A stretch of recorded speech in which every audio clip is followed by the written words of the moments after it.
Yes sir.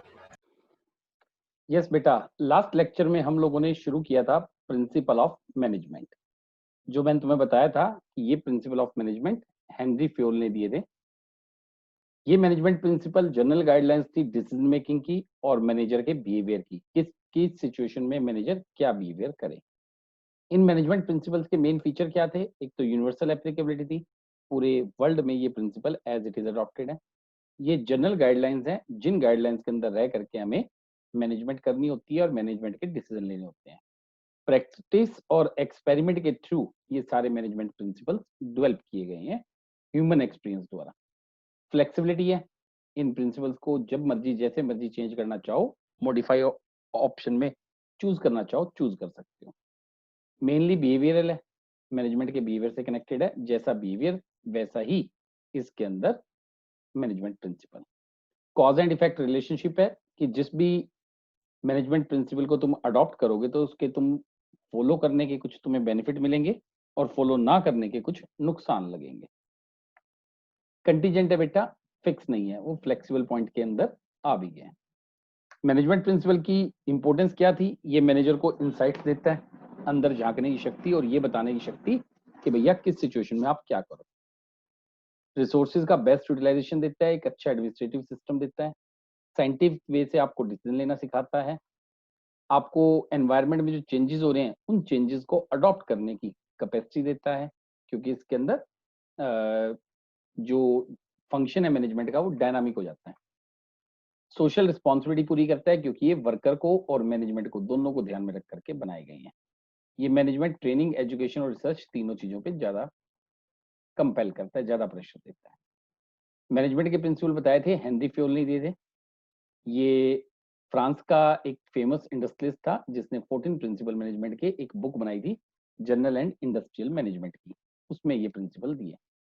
इन methods को adopt करते वक्त उसने दो ही बातें ध्यान में रखी कि ये सारे मैनेजमेंट के principle most of the situation में एप्लीकेबल होने चाहिए ताकि यूनिवर्सल हो, मतलब बेसिकली। और दूसरी बात, ये मेथड्स, ये सारे प्रिंसिपल फ्लेक्सिबल हो, जिसको जैसी जरूरत लगे वैसे वो प्रिंसिपल अडॉप्ट करें। ये 14 प्रिंसिपल्स के बेटा नाम थे: division of work, authority and responsibility, discipline, unity of command, unity of direction, subordination of individual interest of general interest, remuneration to employee, centralization and decentralization, scalar chain, order, equity, stability of personnel, initiative and spirit degrops। इसमें से हम 8 centralization and decentralization तक के principles पढ़ चुके थे। आज 9th से शुरू करेंगे।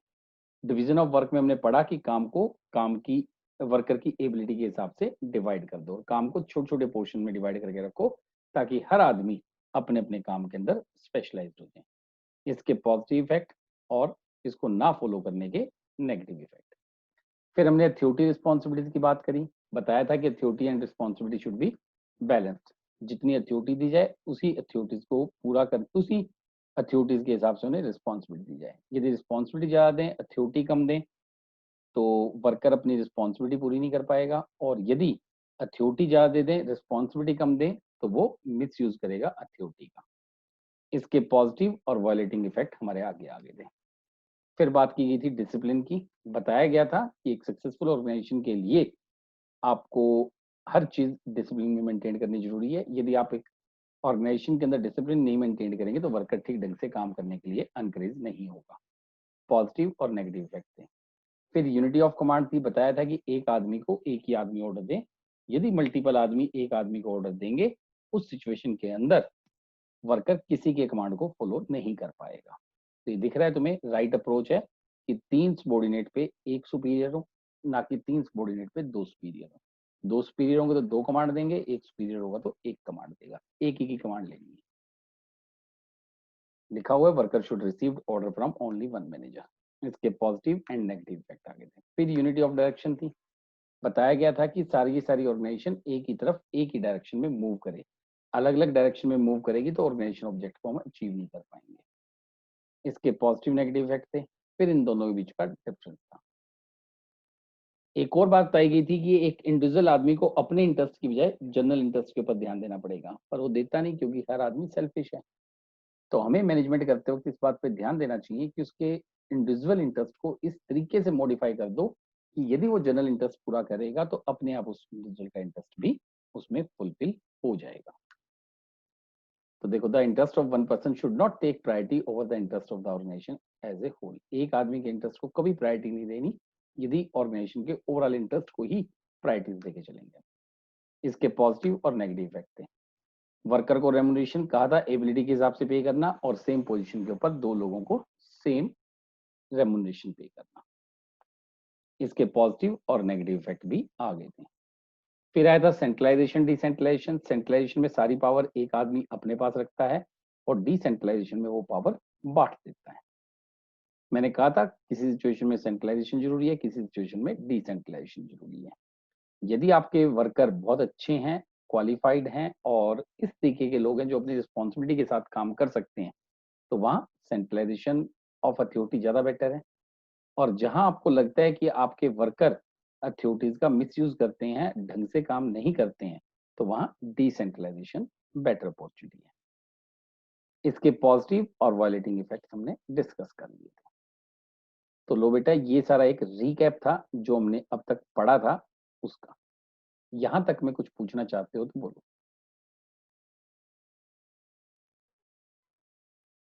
यस सक्षम, कुछ बोलना चाहते हो यहाँ तक के 8 प्रिंसिपल्स के बारे में? No sir. नमन, कुछ पॉइंट है? No sir. तुम्हारे कुछ पॉइंट हो वागिश? नो सर, कोई पॉइंट। चलिए, अब इसके बाद 9th प्रिंसिपल देखते हैं, स्केलर चेन। स्केलर चेन क्या होती है बेटा? नीचे एक ए बना के रख रखा है।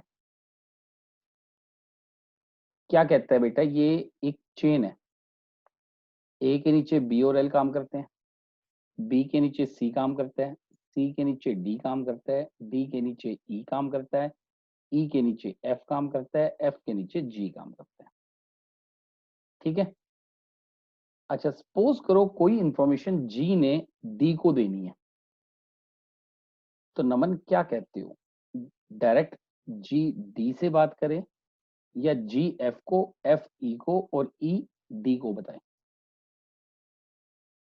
सर जो आपने लास्ट में बोला ये वाला G to F, F E, E to D, D to C, C to B। अच्छा, मतलब जिस ऑर्डर में ये बैठे हैं उसी ऑर्डर के अंदर ये अपने कम्युनिकेशन का सिस्टम, सजेशन का सिस्टम बनाए। Yes sir. ठीक है, तुम क्या कहते हो वागिश? सर ऑर्डर में ही होना चाहिए। ऑर्डर में होना चाहिए। क्यों? मतलब ऑर्डर में क्यों? यदि जी डायरेक्ट डी को बताने लग जाए तो उसमें परेशानी क्या है?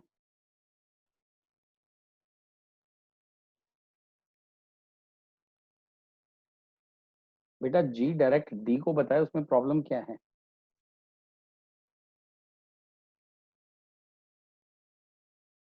वागिश, सर फिर सारे डायरेक्टली ऊपर जाने लग जाएंगे, फिर उससे क्या होगा? डी का वर्कलोड बढ़ जाएगा।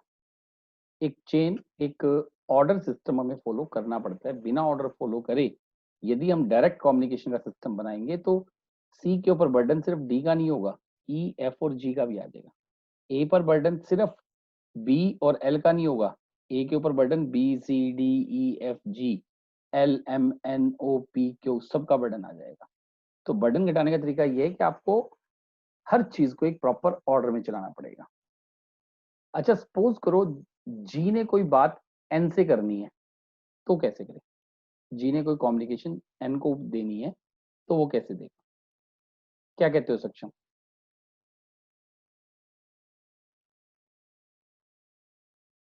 क्या सर?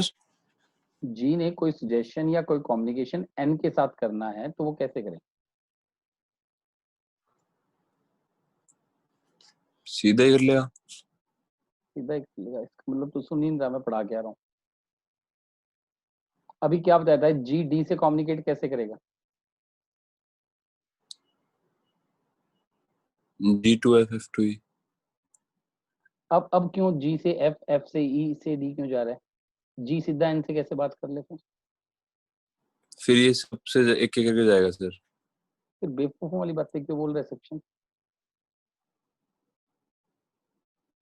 बेटा रिकॉर्डिंग हो रही है, दुनिया देखेगी और बाद में ये और कहेगी अच्छा सक्षम कौन मूर्ख था जिसको ये बातें बताने लगती।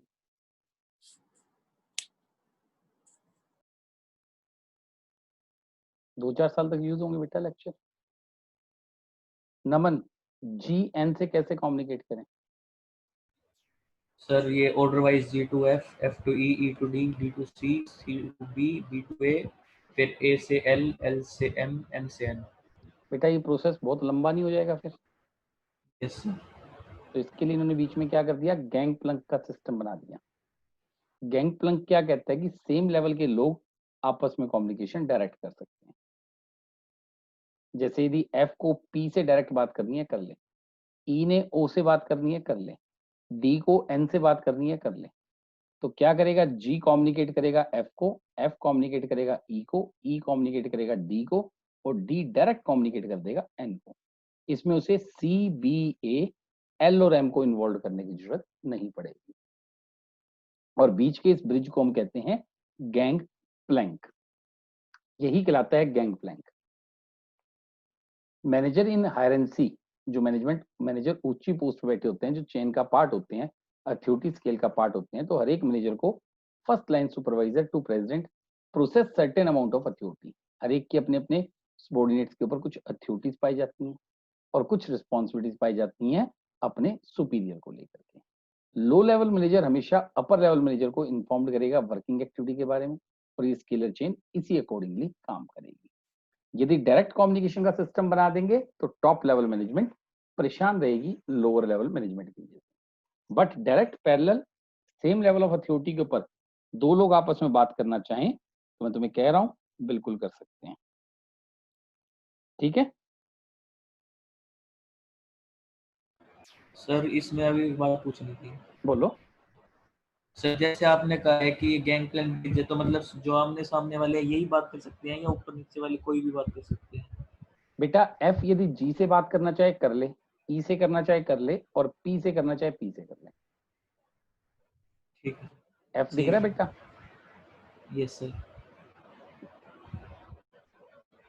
यस सर दिख रहा है। इसका पॉजिटिव इफेक्ट क्या है, इंफॉर्मेशन ऑर्डरली आएगी जिस ऑर्डर को हमने फिक्स कर रखा है। रिलेशन बेटर बना रहेगा क्योंकि कोई किसी को ओवरलैप नहीं कर रहा, उससे आगे नहीं निकल रहा। क्विक सॉल्यूशन बनेंगे क्योंकि एक ऑर्डर के थ्रू इंफॉर्मेशन आई है। वॉलेटिंग इफेक्ट क्या है, कई बार ये इंफॉर्मेशन डिसऑर्डर भी हो जाती है, इधर उधर मूव कर जाती हैं यदि आप इसको फॉलो नहीं करेंगे तो। उसमें क्या होगा, जी डायरेक्ट ए के पास पहुंच जाएगा। इससे क्या होगा, पुअर रिलेशन बनने शुरू हो जाएंगे। देखो ना, यदि जी लोअर लेवल का आदमी है, ए से डायरेक्ट जाके बात करे तो एफ बुरा मानेगा नहीं मानेगा? एफ कहेगा मैं किस लिए बैठा था तेरे पास, तू डायरेक्ट ए के पास पहुंच के कंप्लेंट करता है। वो एक्सेप्टेड नहीं होगी, इसलिए उनके रिलेशन पुअर हो जाते हैं यदि ये स्केलर चेन ना लगाएं तो। प्रॉब्लम सॉल्व नहीं हो पाएगी क्योंकि इंफॉर्मेशन टॉप लेवल मैनेजमेंट तक ठीक ढंग से पहुंच ही नहीं पाएगी। उसके बाद बारी की जाती है ऑर्डर की। ऑर्डर का मतलब क्या होता है कि यदि आप अपनी प्रोडक्टिविटी को प्रॉपर मेंटेन करना चाहते हो तो हर चीज के लिए एक स्पेसिफिक प्लेस होता है। मैन का प्लेस होता है, मटेरियल का प्लेस होता है, मशीन का प्लेस होता है।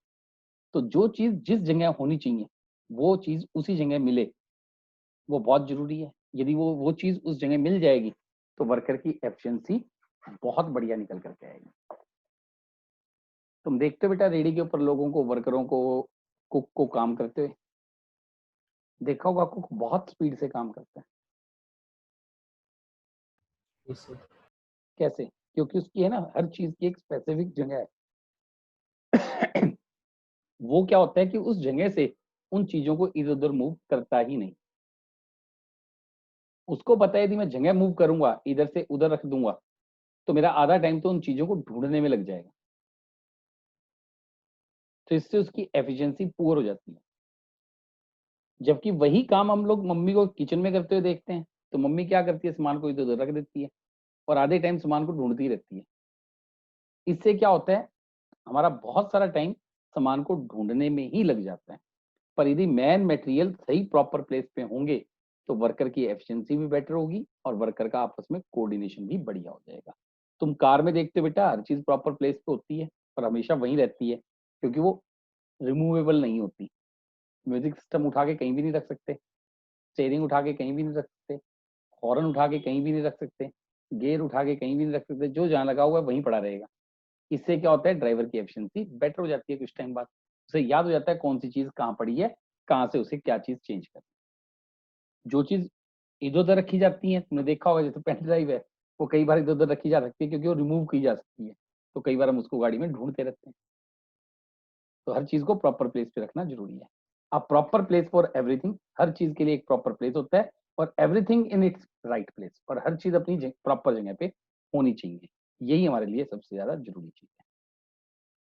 पॉजिटिव इफेक्ट क्या होगा बेटा इस बात का, यदि हम इस प्रिंसिपल को फॉलो करते हैं तो मैन और मटेरियल का प्रॉपर यूटिलाइजेशन रहेगा।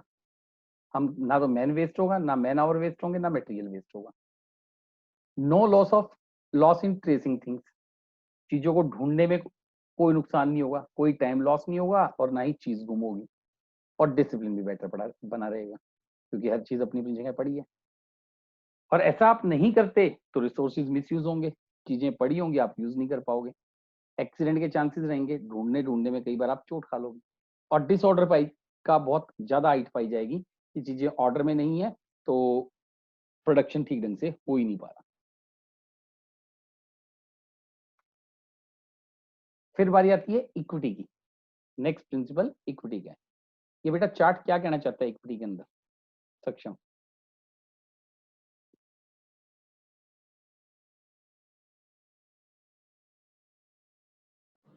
सर इक्वल है दोनों वजन में? हाँ इक्वालिटी में, किस चीज इक्विटी में की, सर। किस चीज की इक्वालिटी की गई है इसमें? क्या सर? किस चीज की इक्वालिटी शो करने की कोशिश कर रहे हैं ये? सर पता नहीं। वागिश? सर मैन एंड वुमेन की क्वालिटी शो कर रहे हैं कि वो इक्वल हैं। ये तो तुमने सोच लिया क्योंकि एक तरफ मेल एक तरफ फीमेल बिठा दिया। इक्वालिटी का मतलब है every worker should be equally treated in term of weight, नहीं in term of everything, in term of behaviour, in term of discipline issue, in term of remuneration, in term of authorities and responsibility. यदि आप biased होकर के वर्करों के साथ deal करोगे, एक वर्कर को बहुत काम देके रखोगे, एक वर्कर को कम काम दोगे, तो वर्कर में अनसेटिस्फेक्शन फैलता है। मेल फीमेल तो इसलिए डाल दिया ताकि बोला किसी भी बेस पर, ना जेंडर के बेस पे, ना कास्ट के बेस पे, ना धर्म के बेस पे आप वर्कर को अलग अलग ट्रीट नहीं कर सकते। All employees should be treated as equally as possible, जितना आप एक जैसा ट्रीट कर सकते हैं वैसे ट्रीट करने की कोशिश करें, अलग अलग ना ट्रीट करें। फायदा क्या होता है बेटा यदि सबको एक जैसे तरीके से ट्रीट करें? एम्प्लॉयज सेटिस्फाइड रहेगा। यदि सबके डंडे पड़ रहे हैं, वागिश वागिश यस सर। सबके डंडे पड़ रहे हैं, तुम्हारे भी डंडे पड़ गए, तुम्हें कुछ प्रॉब्लम होगी? नहीं होगी सर। तुम्हारे डंडे पड़े, बाकी किसी को कुछ नहीं कहा गया फिर तो होगी। तो होगी ना। देखो एम्प्लॉयज सेटिस्फेक्शन इसी में रहती है कि सबको इक्वल ट्रीट किया जाए। सेंस ऑफ डिवोशन भी इंक्रीज हो जाता है, लगता है वर्कर को ही कंपनी उसके बारे में सोचती है। वो अपनी स्किल को इम्प्रूव करने की भी कोशिश करता है क्योंकि उसको पता है यदि वो अच्छा करेगा तो उसको बेटर ट्रीट करा जाएगा। Unskilled worker try to improve itself, और अनस्किल्ड वर्कर होते हैं वो अपने आप को बेटर करने की कोशिश करते हैं, स्किल्ड वर्कर की कैटेगरी में डलवाने की कोशिश करते हैं।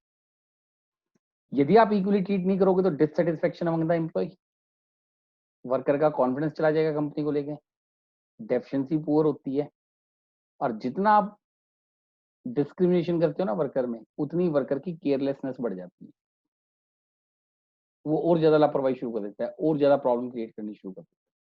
इक्वली ट्रीट करते रहोगे तो वो अच्छा रिस्पॉन्स देता है। क्लियर बात बेटा? नेक्स्ट है स्टेबिलिटी ऑफ पर्सनल। पर्सनल की स्टेबिलिटी क्या कहना चाहता हूं नमन इसमें मैं?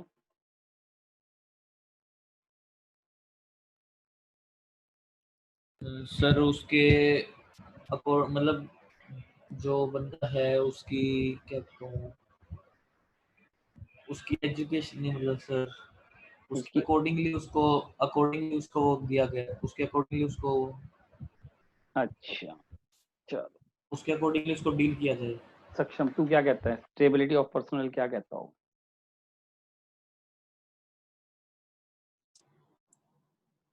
सर की लाइक इनके एजुकेशन के ऊपर बेस्ड लाइक इनकी पोजीशन दी है। अच्छा, वागिश क्या कहता है?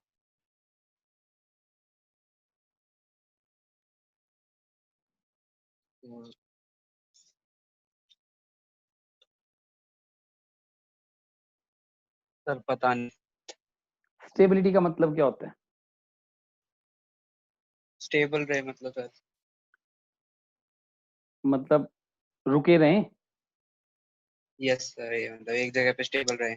तो स्टेबिलिटी ऑफ पर्सनल का मतलब क्या है? वर्कर को रोक के रखो, वर्कर को जाने मत दो, बार बार वर्कर को बदलने मत दो, वर्कर को रोक के रखो, बार बार लेबर टर्नओवर मत बढ़ाओ, जल्दी से वर्कर को चेंज मत करो। ये नीचे चार्ट जो दे रखे हैं ना, वो अलग अलग बार के ऊपर अलग अलग इंसान खड़े कर रखे हैं। इसका मतलब ये है कि कुछ वर्कर बहुत जल्दी छोड़ जाते हैं, कुछ वर्कर लंबे टाइम तक टिके रहते हैं। आप कोशिश करो वर्कर को जितना लंबे से लंबे टाइम तक अपने पास रोक के रख सकते हो रोक के रखो। नमन, क्या चाहते हैं पापा? वर्कर जल्दी जल्दी छोड़ के चले जाएं या टिके रहें? ठीक है रहें सर, क्यों? बार बार काम नहीं ठीक है सिखाना पड़ेगा उनको। क्योंकि बार बार नया वर्कर आएगा तो उसे काम सिखाना पड़ेगा। ट्रेनिंग रिसर्च के खर्चे हैं, नए वर्कर को एम्प्लॉयड करते हैं तो एम्प्लॉयमेंट का खर्चा लगता है। नया वर्कर आके कई दिन में काम समझता है, तब तक हमारा काम डिस्टर्ब हुआ रहता है। नया वर्कर हो सकता है मॉल में एडजस्ट हो सकता है मॉल में एडजस्ट ना हो। समझ गए बात को? हम जल्दी से बदलाव नहीं चाहते। देखो, retaining productive employees should always be high priority of management. Management की हमेशा सबसे ज्यादा प्रायोरिटी होती है कि जो बहुत अच्छे प्रोडक्टिव एम्प्लॉई हैं उनको रिटेन कर लिया जाए, रख लिया जाए, क्योंकि इससे रिक्रूटमेंट और सिलेक्शन की कॉस्ट घट जाती है। Recruitment and selection cost as well as increased product rejected rate. जितनी आपकी रिक्रूटमेंट और सिलेक्शन कॉस्ट बढ़ेगी ना, उतनी प्रोजेक्ट की रिजेक्ट रेट भी बढ़ जाएगी। क्योंकि नया वर्कर हायर करोगे, रिक्रूटमेंट पे खर्चा, सिलेक्शन पे खर्चा, और जो नया आदमी आएगा वो प्रोडक्ट भी ठीक नहीं बनाएगा, उसके रिजेक्शन का खतरा भी आ जाता है। तो इन सब चीजों को कंट्रोल करने के लिए वर्कर को रोक के रखना बहुत जरूरी है। फायदे क्या है बेटा? वर्कर को टिका के रखो तो वर्कर का कॉन्फिडेंस आपकी कंपनी को लेके बढ़ेगा घटेगा? बता बढ़ेगा रमन। सर। बेटा तू तो सारे दिन ऑफिस में बैठता है, तेरे को पता ही होगा। बढ़ेगा। रेपुटेशन बेटर होगी पुअर होगी? बेटर होगी सर। बेटर हो जाएगी। स्किल्ड वर्कर आपकी कंपनी की तरफ अट्रैक्ट होंगे नहीं होंगे? बिल्कुल होंगे। होंगे। वर्कर की ट्रेनिंग के ऊपर कम खर्चा होगा, ज्यादा खर्चा होगा? कम होगा सर, क्योंकि कम होगा अगर खर्चा। बैठा रहेगा तो कहाँ से खर्चा होगा। बिल्कुल बिल्कुल, सारे वर्कर के खर्चे खत्म हो जाते हैं। दिक्कत क्या आती है यदि आप वर्कर को रिटेन ना करो तो? भगा दो वर्कर। एक तो वर्कर के बीच में डिसबिलीफ बैठा रहेगा, ठीक है? डिसबिलीफ का मतलब वर्कर आपकी कंपनी पे भरोसा नहीं करेगा। यस बेटा, एक तो वर्कर के बीच में डिसबिलीफ पैदा हो जाता है कि कंपनी हमारे बारे में सोच ही नहीं, कभी भी लात मार के निकाल देगी, प्रॉब्लम है। सेकंड, रेपुटेशन डिक्लाइन होती है कंपनी की। लगता है कंपनी तो बार बार वर्कर बदलती रहती है, कंपनी बेकार है, इसको जहां दो पैसे की बचत दिखती है वर्कर बदल देती है, रेपुटेशन खराब हो जाती है मार्केट में। लेबर टर्नओवर बढ़ जाती है, एक वर्कर निकालते हैं, चार और साथ छोड़ के चले जाते हैं उसके। कहते हैं कंपनी बड़ी गड़बड़ है भैया, कब निकाल दे कब हिसाब कर दे, नई कंपनी ढूंढ लो जिस कंपनी के अंदर परमानेंट एग्जिस्टेंस रहे। और रिक्रूटमेंट और ट्रेनिंग के खर्चे बढ़ जाते हैं यदि आप वर्कर को नहीं रोकते अपने पास। तो ये सब वायलेटिंग इफेक्ट है।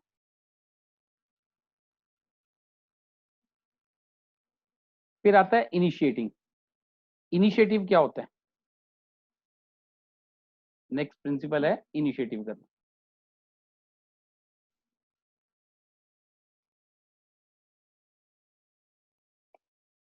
बताओ बेटा, इनिशिएटिव करना क्या होता है?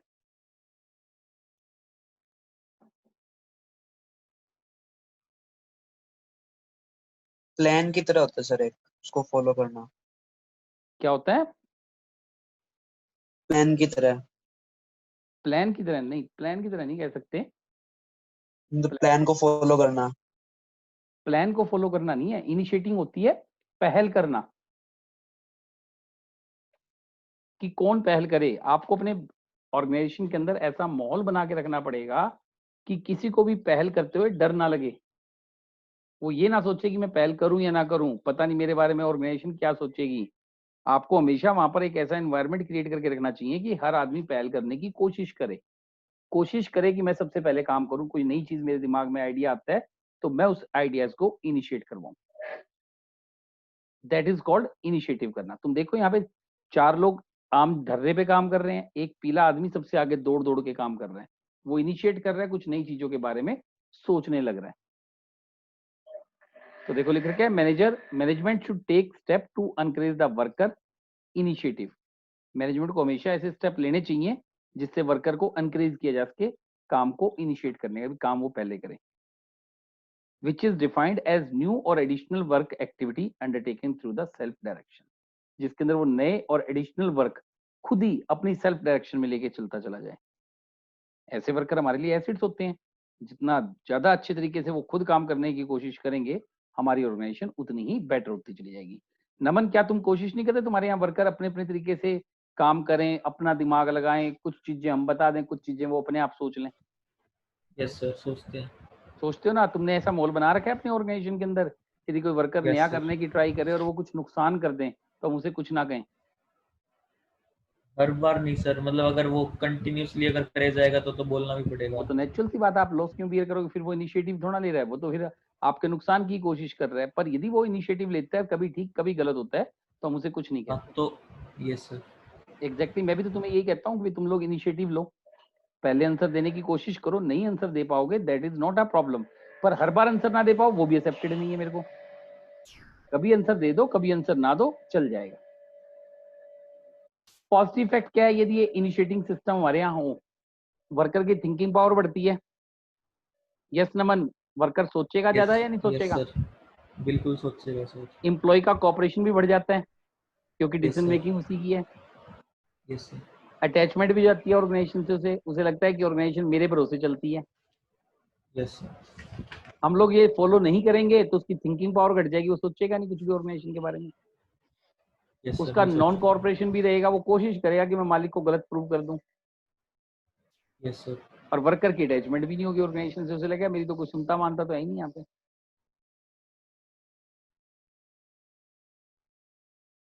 नेक्स्ट आता है स्पिरिट डी कॉप्स। ये लैटिन वर्ड है बेटा, इसे कहते हैं टीम स्पिरिट। किसी बिजनेस को चलाने के लिए एक आदमी काम करता है या मल्टीपल आदमी काम करते हैं? एक आदमी के नीचे सर मल्टीपल आदमी काम करते हैं। तो मल्टीपल आदमी मिलके जब काम करेंगे तो काम टीम कर रही है या इंसान कर रहा है? टीम कर रही है। तो उनमें टीम स्पिरिट होनी चाहिए कि टीम जीते, या ये स्पिरिट होनी चाहिए कि मैं जीतूं? टीम स्पिरिट होनी चाहिए। तो स्पिरिट डी क्रॉप्स ये कहती है कि मैनेजमेंट हमेशा एनकरेज करे हार्मनी और जनरल गुड फीलिंग वर्कर की आपस में बनी रहे। वर्कर एक दूसरे के बारे में अच्छा सोचें बजाय इसके कि एक दूसरे के अगेंस्ट सोचें। सब मिलके काम करेंगे तो ऑर्गेनाइजेशन ऑब्जेक्टिव अचीव हो जाएगा, पर यदि एक दूसरे के खिलाफ काम करेंगे तो ऑर्गेनाइजेशन के ऑब्जेक्ट को हम अचीव नहीं कर पाएंगे। यदि वर्कर में टीम स्पिरिट आ जाए, हर वर्कर ये सोचे कि मैं नहीं हूं, हम मैं, आई को कन्वर्ट करना वी में, that is called team spirit. Team spirit के पॉजिटिव इफेक्ट ये हैं कि मोटिवेशन ज्यादा हो जाएगा टीम स्पिरिट के अंदर काम करने का, ऑब्जेक्ट इजीली अचीव कर पाएंगे और वर्कर के आपस में अच्छे स्वीट रिलेशनशिप बने रहेंगे। और टीम स्पिरिट पैदा नहीं होगी तो टीम स्पिरिट ही किल हो गई, इससे मोटिवेशन पुअर, ऑब्जेक्ट अचीव करने में दिक्कत आ जाएगी और आपस में रिलेशनशिप में बिटरनेस, लड़ाई झगड़ा शुरू हो जाएगा। उनके रिलेशन इतने खराब हो जाएंगे कि वे लोग मिलकर काम करना पसंद ही नहीं करेंगे। क्लियर बात बेटा? तो ये थे बेटा मैनेजमेंट के 14 प्रिंसिपल। यदि हम लोग देखें पीछे, हमने शुरुआत में इन 14 प्रिंसिपल्स के नाम लिखे थे, ये रहे। ये सारे प्रिंसिपल हमने एक एक करके बात की। डिवीजन ऑफ वर्क में काम को छोटे छोटे पार्ट्स में डिवाइड करके हर काम पर एक आदमी लगाया और ड्यूटी और रिस्पॉन्सिबिलिटीज के अंदर बैलेंस मेंटेन किया। हर चीज डिसिप्लिन में होनी चाहिए। एक आदमी को एक ही आदमी कमांड दे, एक आदमी को एक ही आदमी डायरेक्शन दे। हमेशा जनरल इंटरेस्ट को प्रायोरिटीज देनी है इंडिविजुअल इंटरेस्ट के मुकाबले। वर्कर को रेम्युनरेशन इक्वल दिया जाए। सेंट्रलाइजेशन और डिसेंट्रलाइजेशन, जैसी भी सिचुएशन आपको ऑर्गेनाइजेशन में बेटर नजर आए वो आपको अडॉप्ट करनी पड़ेगी। स्केलर चेन प्रिंसिपल हो, मतलब इंफॉर्मेशन एक प्रॉपर पाथ के थ्रू चले, हर चीज प्रॉपर ऑर्डर में हो, जो चीज जहां पड़ी होनी चाहिए वहीं अवेलेबल हो, हर वर्कर को इक्वल ट्रीट किया जाए, वर्कर को स्टेबल करने की कोशिश की जाए, वर्कर जल्दी से आपकी कंपनी छोड़ के ना जाए। इनिशिएटिव करने की कैपेसिटी हमें वर्कर को देके रखनी पड़ेगी ताकि वर्कर अच्छे तरीके से काम करने की कोशिश करे। And last, spirit the crop, मतलब टीम स्पिरिट की भावना हर वर्कर में रहे, आई के लिए काम ना करे, वी के लिए काम करे। ठीक है बेटा, ये थे हमारे 14 के 14 प्रिंसिपल। इन 14 के 14 प्रिंसिपल की हम जब बात करें तो ये हमारे लिए सबसे इंपॉर्टेंट है, इन सारे प्रिंसिपल को ढंग से पढ़। यहीं पर है ये मैनेजमेंट प्रिंसिपल का एंड। सबसे इंपॉर्टेंट चैप्टर है, 100% श्योर पेपर में आता है, ढंग से इस चैप्टर को रीड आउट कर दें। ठीक है बच्चों, तो नेक्स्ट लेक्चर में हम साइंटिफिक मैनेजमेंट की बात करेंगे, इसी का यूनिट 2 का बी टॉपिक है, वो भी बहुत इंपॉर्टेंट टॉपिक है, ए टॉपिक मैनेजमेंट प्रिंसिपल की तरह ही। आज हमारा लेक्चर हम यहीं खत्म करते हैं।